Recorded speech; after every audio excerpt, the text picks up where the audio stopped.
Comment lutter contre la cloque du pêcher? C'est ce qu'on va voir dans cette vidéo. Bonjour à tous, j'espère que vous allez bien.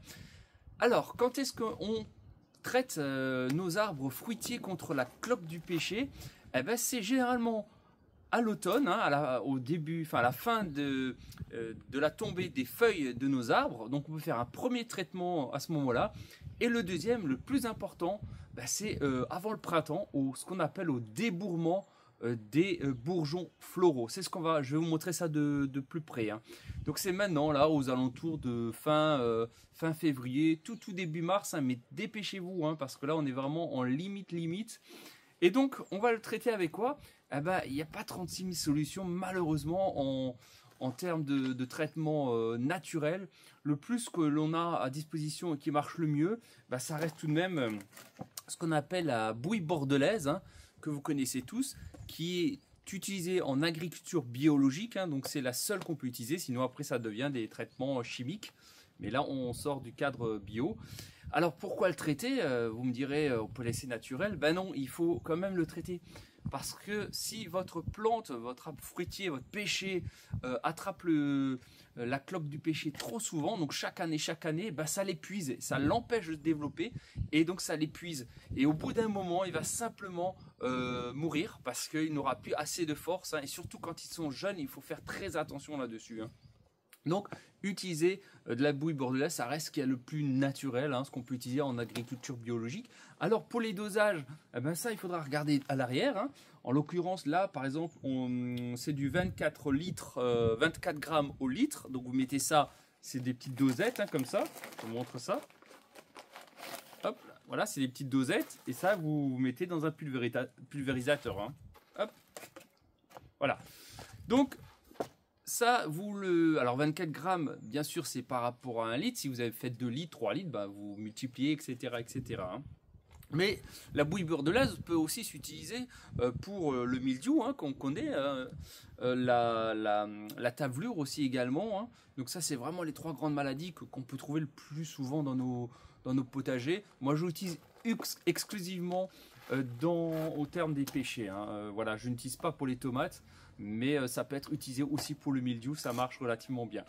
Alors, il y a aussi des fameuses recettes de grand-mère, hein, les recettes de grand-mère dites avec des œufs broyés que vous accrochez à des filets à vos arbres. Ça ne marche pas, hein, ça, ce sont des légendes. Malheureusement, scientifiquement, il n'y a vraiment rien qui est prouvé là-dessus.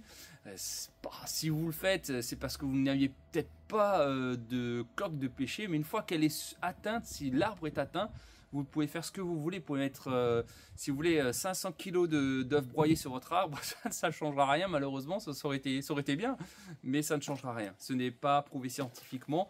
Donc le seul, ce sont des traitements soit chimiques, mais là on sort du cadre du traitement bio, ou alors ce qui est le plus bio, c'est la bouille bordelaise. Mais il ne faut pas en mettre trop non plus, hein, parce que vous pouvez vraiment souiller quand même votre sol, hein, vous changez c'est comme c'est comme du fer, hein, donc il faut faire attention aux minéraux que vous mettez, faire du cuivre. Alors je sais plus à base ce que c'est, un cuivre, voilà, pardon, pas du fer, du cuivre, excusez-moi. Donc c'est les cuivres, c'est quand même des métaux, hein, donc il faut faire attention, mais à faible quantité, malheureusement on n'a pas le choix, sinon on mangera rien, malheureusement.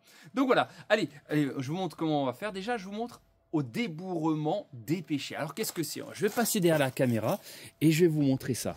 Le débourrement des fleurs, c'est quand ils sont pratiquement à maturité, c'est-à-dire quand ils vont, là je suis vraiment limite, hein, vous voyez, ça devient rose, hein, mais là les fleurs vont bientôt sortir d'ici, je pense, 1 semaine et demie, à maximum 2 semaines, mais généralement c'est bien de le faire quand ils sont encore un peu fermés. Alors attendez, je vais voir, voilà, ici par exemple, hop, fais-moi le zoom s'il te plaît, on va faire le zoom, voilà, si on le voit ici, voilà, ok, comme ça, à peu près, il faut que ça soit. Ouais, c'est pas facile pour le zoom, le pauvre. Mais en tout cas, il faut que les bourgeons en fait soient encore fermés, hein. Ah, je vous montre. Voilà, là on le voit bien. Ça, c'est avant le débourrement, hein. Voilà. Alors pour ce faire, c'est facile, hein, vous allez voir. Je vais vous mettre ici. On prend un pulvérisateur. On fait notre bouillie. Hop, voilà. Avant, il faut quand même prendre un minimum de précaution, des gants, d'accord, ça reste des produits tout de même, hein, des gants, des lunettes de protection pour les yeux. Faites-le quand il n'y a pas de vent ou pas trop, hein. Ça c'est toujours le principe de tout produit que vous utilisez. Tant bien que mal, hein. Moi il y a un petit peu de vent mais ça va, mais j'ai pas le choix, sinon ils vont fleurir, hein. J'ai pas trop le choix. Et la météo, bah, il faisait que de pleuvoir, donc bah, on pouvait pas traiter non plus. Donc faites aussi par un temps sec et pas trop venteux. Des lunettes. Et si vous voulez, vous pouvez mettre encore un masque de protection, mais il faudrait des cartouches, hein. Les masques au papier, ça marche pas, hein, ça sert à rien. Ensuite, vous prenez votre pulvérisateur où vous avez fait votre bouillie dedans et on va simplement badigeonner notre arbre. Alors, est-ce que simplement, on va bien mouiller les branchages. Il faut vraiment pas hésiter. Hop, partout là. Je vais commencer en haut, droite, gauche. Et je vais vraiment le tremper, hein. Il ne faut pas hésiter, hein. Alors quand vous faites ça, évitez de parler dans ces cas-là. Moi je le fais, passer la vidéo. Mais puisque j'ai pas de masque adéquat, j'inspire avant, je prends ma respiration, j'asperge vite et après je me recule et je respire, etc. Là c'est exceptionnel pour la vidéo, hein. Voilà, j'hésite pas à mettre partout, de chaque côté de la plante.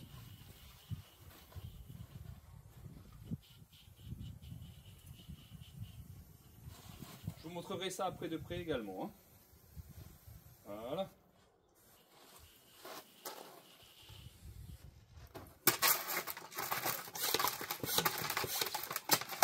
Vous pouvez faire une ou deux fois même, hein, 10 jours après, vous pouvez refaire encore une fois.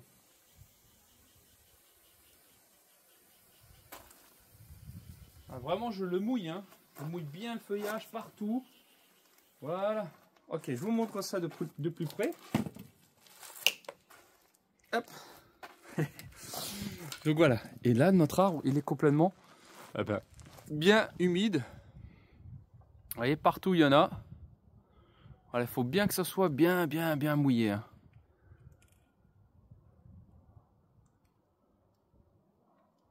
Voilà, ça fait du bleu, c'est joli. Même on n'a pas le choix, c'est comme ça, hein. Voilà.